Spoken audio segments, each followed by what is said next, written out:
Hey, you made it to episode 2. That's great. After the first episode of a lot of meandering through some weird stuff, and it was all intentional, I think. I don't know. I don't make these decisions. That's a lie. I have full creative control. Really, what that means is you either didn't completely hate the first episode, or you think I'm kind of cute. You may be noticing. The lighting's a little different, the angle's a little bit different, this is much closer. I'll be playing around with that as I start to figure this out too. I'm learning a lot as I go as well. Mostly I'm doing this closer because the sunburn on my cheeks is much less prominent, and I was just mortified to have it be too close before. I know it looks a lot like someone punched me in the face perfectly in both cheeks. And of course that did not happen, but you should see the other guy. Pat Savage, signing in. This is the LuxFit Elixir. We're underway. Today's episode is a much more concentrated dose of what the title says, which is Invincible, Injured, Irritated. And before the academia English writers of the world jump down my throat about using so much alliteration, I do want to have a chance to talk about today's sponsor. Today's sponsor, Savage's Salacious Solicitations, where for the low price of $1 bazillion dollars, you can be empowered to do whatever you want on a creative platform.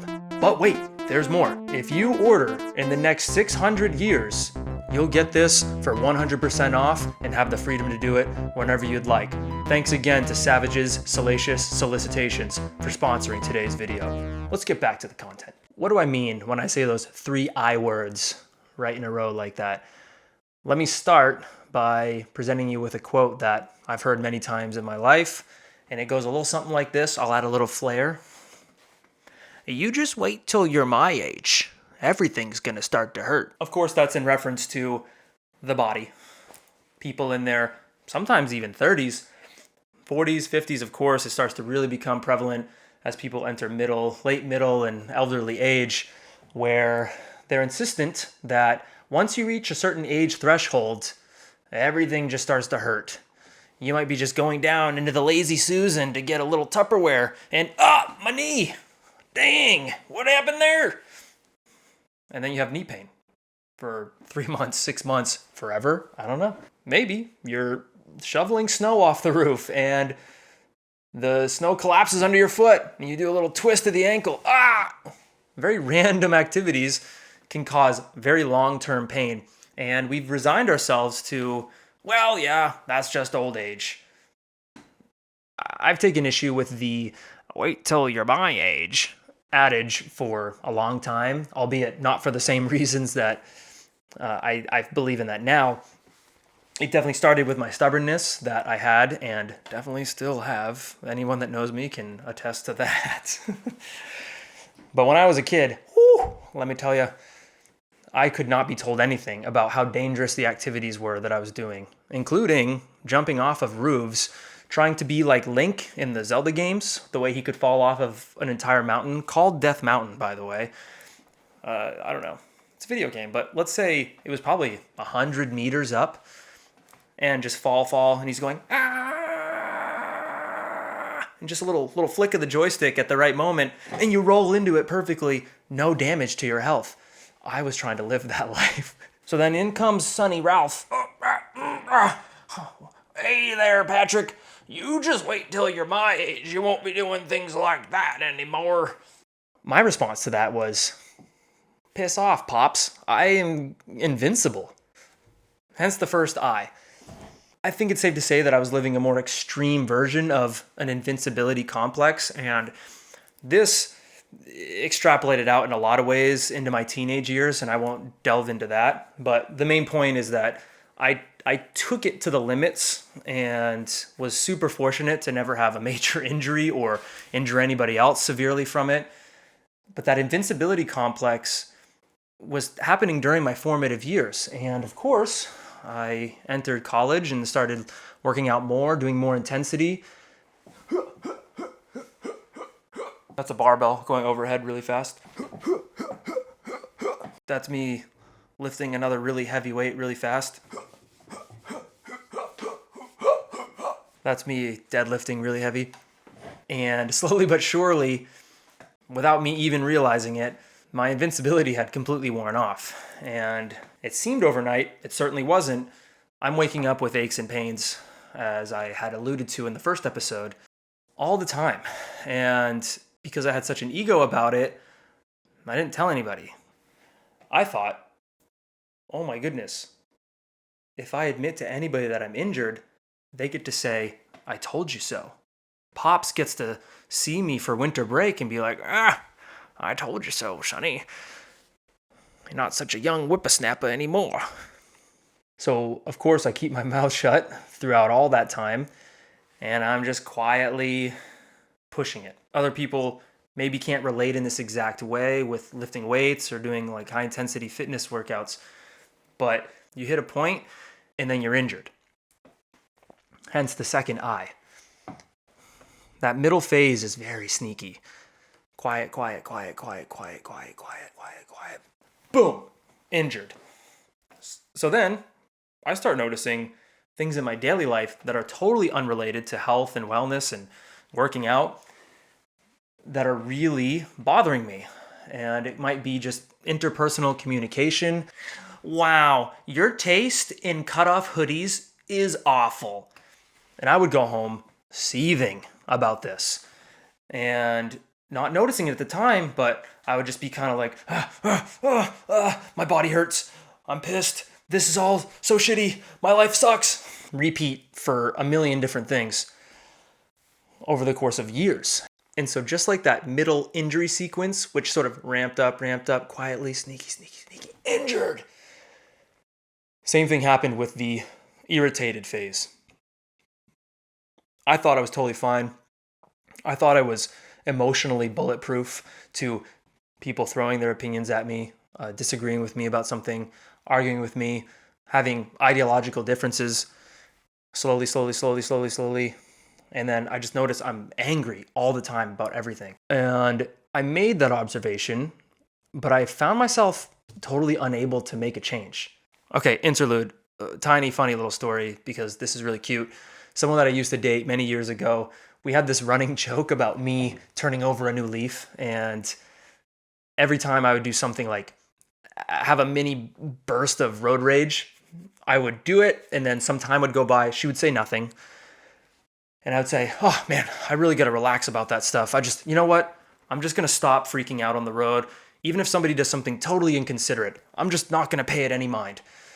And she would then say, oh yeah, you're just gonna turn a new leaf. And I can't remember exactly how it started, but it started turning into the same, she would say the same thing over and over again. And I would inevitably not turn over that new leaf.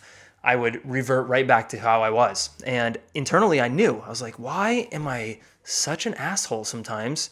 And I'm unable to rectify it. So here we go, for years. Something happens. Oh, anger. This other thing comes at me. Oh, anger. Oh, anger from every direction.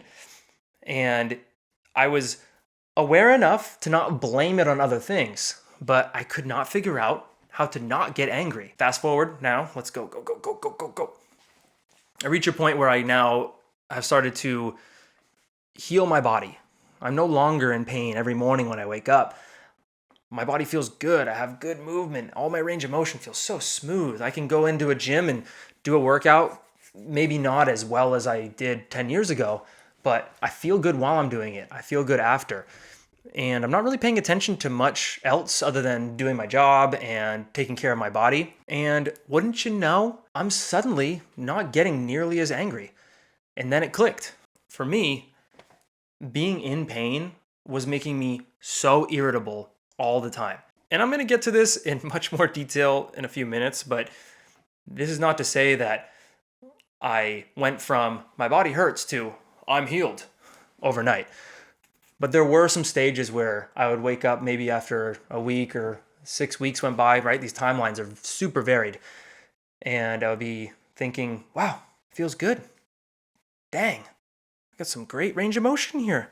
No achiness. So now I'm taking this better feeling body and looking back and saying, wow, that journey of having more self-respect for my own body, that just kind of just happened. But the truth is, it certainly didn't. Things take time. And it is so wild to think that when I was starting my 30s, it was such an active struggle when I would see somebody else in the gym doing some weightlifting movement with horrible technique. There would be that voice. It would be like, tell them. Tell them while they lift that weight with that terrible technique to just wait until they're your age. That'll show them. I made a pledge when I was, I think, still a teenager. I said, because it made me so mad when people said that to me, like as if it was putting me in a bucket of just like, you're gonna be one of us who's always hurting when you're 40. I made a pledge to just never say that to anybody, but here I am, 30 years old, and I can feel it. That little devilish creature on my shoulder just saying, do it. It'll feel good if you tell them to just wait till they're your age. And I think I might have had a few slip-ups. I might have accidentally said something like it. But I think I've done a good job, too, of not being that cranky 30-year-old. Being called cranky is another one of my common labels. I'm hoping to reverse that a little bit as I continue to get older. But that's the abridged version of my sequence through those 3 eyes. I had a horrible invincibility complex as a teenager, and even though I would never vocalize it, something like, that can't happen to me. That would never happen to me. I thought it. And then I was real quiet during my 20s. Didn't really have much of an opinion on anything in terms of older people being in pain or younger kids not taking care of themselves. And then, bam, I'm so irritated. And all I want to do is drop the wait till you're my age. One of the main things that changed for me was accepting that my movement mechanics just weren't perfect. I was kind of reinforced by my own technical background plus the reinforcement from people around me. If the average Joe watched me in a gym doing weightlifting movements 10 years ago, they would have said something like, wow, that's phenomenal, and he's super good looking. Even a trainer, most trainers, maybe all trainers I've ever worked with, maybe they've done some nitpicky things. I've had a few coaches for sure who have been really good with helping me with some stuff that a lot of other people did not see. But for the most part, I do some pretty technical movement, and people who do this for a living will say, oh, that looks great. Keep it up. And so there I was spending years just kind of believing, and I truly did believe. I was just like, my movement's perfect. I don't need to work on anything. Lo and behold, it was not perfect. And this brings me to the next major segment here, which is that the professionals in this field should be, and for the most part, are learning all the time. Learning and absorbing material comes in many forms. I'd say the major 3 come down to learning via textbooks or reference material, learning via case studies, i.e. working with clients, and then learning through your own body. So the learning via textbooks and reference bucket is thick with social media posts about hashtag always learning, hashtag this and that. You can tell I'm not a hashtag person. Then you have the bucket of learning from working with other people. And between those 2 buckets, I couldn't stress enough how important it is really to be constantly doing that. A mistake that I made, and a mistake that I'm suspicious a lot of other people are making who are professionals, is they're not spending enough time learning about their own body, which leads me to what might be categorized as throwing other fitness professionals under the bus. And that is, a lot of trainers have either a nagging medium level injury or maybe just a full tear of a labrum in the hip or something similar. And they're afraid to mention this to anybody. I have a hypothesis, and of course this does not apply to every trainer, but there's this mindset of, if I work in this field and I have an injury, that is synonymous with me being uneducated. How could I be a fantastic trainer and also have an injury? I get it. On the surface, that doesn't look great. But if you look at the coaches who do I specialize in fixing people who have low back pain. If you have a conversation with that person, there's a very good chance that they're going to tell you they had a significant low back injury. And so there's somebody who is really invested in helping other people fix a problem that they had. So that's the only example I'm going to use in that third bucket of learning more about your own body, is that you end up coming out of it having so much more knowledge. And I think that this notion, whether it's true or you just manifest it internally of, I can't let people know I'm injured, they'll think I don't know what I'm doing. We need to eradicate that. Because I've known some pretty prominent people on social media who have told me, they've said, I had a horrible back injury, and now what I do is help people with back injuries heal. Now, this begs the question, why would somebody be so emotionally invested in helping people with an injury that they experienced? And that's inherently the answer, is they're emotionally attached to the feeling during injury, during healing, and now how much better they feel coming out of it. And getting out of this cycle of living in pain and having it be so consistent that it becomes a pulse. That pulse being something like a pain in your shoulder that when you're in the gym doing push-ups or pull-ups or something, you'll feel it kind of like, sharp, ooh, ooh. And you'll be a little bit concerned about it. And maybe you'll rest on it. Maybe you won't really rest on it. Maybe you'll get a little bit better, but you're not fixing a root issue. And then you go to grab something like a jar of water and you feel it a little bit. Just a little bit of that, little smidge of pain there. And you have your water. This is actually a good time for me to drink water. And so even though that feeling is low grade, a little bit of a pain here and there. I reach to grab this, little pain. I reach down to grab something, little pain. I'm in the gym, little pain. That's what becomes that pulse. You become so used to it that you kind of stop paying it any attention. And that's the slow breakdown. That's that quiet, injured phase. Little bit, skyrockets to something's really catastrophically fallen apart here. Now, at this juncture, if you've been watching and are saying to yourself, I've never had an injury, because maybe you have just always moved well. Some people do get really lucky and they're coached well. Some people also don't really move around much at all and their bodies are sedentary to the point of there's no daily injury pain. What's the point of this episode for you? What I'm trying to do with this is have it become a teaching tool for application to an injury that might not be physical, all right? Trauma is all over our bodies and all through our minds. And what's a real bummer for me is seeing other people have the same issue of, if it's not a physical injury, it's an emotional or psychological injury where it's okay, quiet. Ugh! I have terrible anxiety. I have a broken ankle. My spine hurts every day. And now you've had this huge problem seemingly just fall into your lap where I was just living my life and boom, what has happened to me? And the most common thing that happens as a reaction to that is, what pill can I take to make this better? What set of exercises can I do to fix my inability to use my glutes?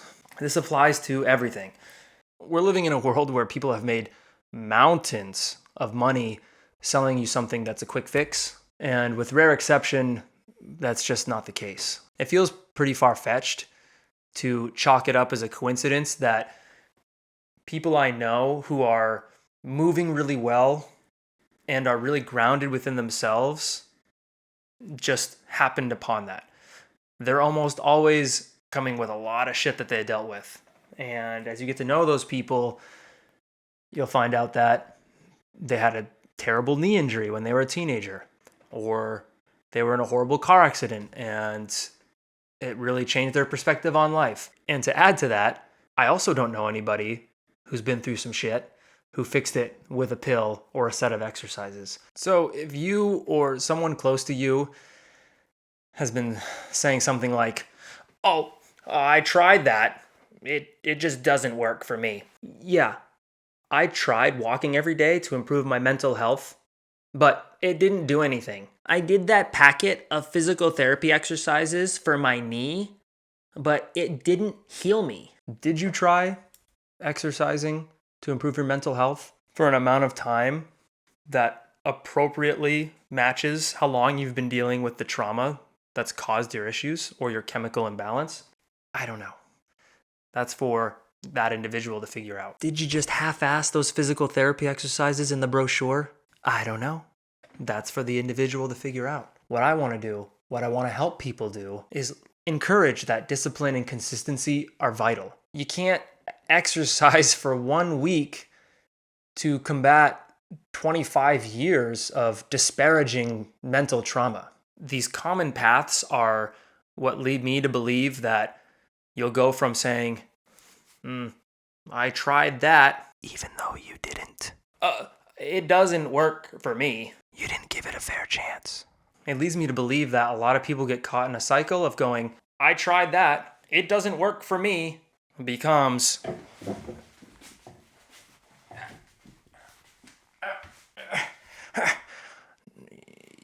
you just wait till you're my age. Be patient, have discipline, find consistency. Your ego wants to dismantle those 3 things all the time.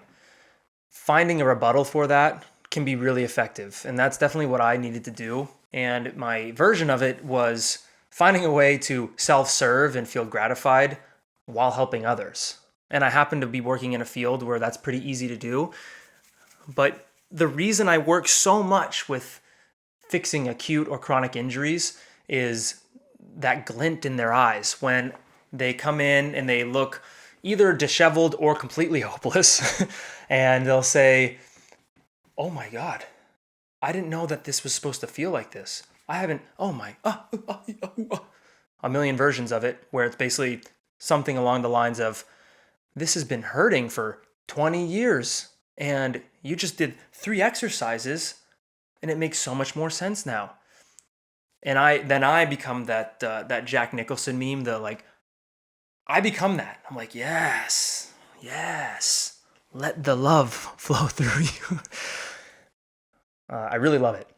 So to close off this episode, I am now going to implement something that I want to do in every episode, and I just didn't do it in the first one because I felt like it was already so tangential and there was so much to absorb with that dramatic intro sequence to this podcast / YouTube series. But I want to give people 3 options: an easy, a medium, and a hard, of something to do either today. If you're listening in the morning, do it today. Or if you're listening at night, make it a task for tomorrow. Your easy option, drink half a gallon of water. Does that not sound easy? Makes a world of difference. I'll get into more detail on that way down the road, but that is the easy option. The medium difficulty option is to actively meditate somehow. And the reason I say active meditation is because I've toyed around with quiet, seated, I don't know, there's so many names for meditation, but sitting, whatever, in a pose where you have to focus on your breath and erase your thoughts. I can't do it. I think, a pretty disciplined person, and I'm just terrible at it. I cannot get past that barrier, and maybe someday I will. I'm not saying I never will, but I really struggle with it. And active meditation is, again, super open-ended and vague, but all I'm going to say is spend anywhere from 2 to 5 minutes moving your body around and being aware of the movements, right? Arm at your side, try to lift from the shoulder, elbow, bring the hand out and feel the muscles working. Try to make a brain connection to feeling all of that moving and be aware of your body moving through that space. Do that with all your limbs. Twist, bend, walk, lunge. It's endless, the possibilities. And the reason this is, I say medium, is because you can just do it still at home in your underwear if you want. You could even do it naked. The hard option, and this is a shout out to my mom, is to strike up a conversation with a stranger and try to either improve their day, make their day, or make your own day. It could be a cashier, a grocery store. This is something that I just see all the time is this robotic repeat. And I feel bad for people who are cashiers at a grocery store where the customer comes up and it's just this super banal, like, hi, how are you? Great. How are you? Great. Do you need bags today? Yes, please. And then that's it. And this person does that on their shift for hours. Imagine how easy it would be to walk up to that person and just find something and say, hey, your hair looks great today. Or, wow, I really like that jacket. And if there's actually nothing redeeming you can say about that person, find something else throughout the day that you can do to have a conversation with somebody. There are so many ways to do it. And in today's world, we're not well conditioned to do that. So make that effort. Drink a bunch of water today. Actively meditate for 2 to 5 minutes. Talk to a stranger.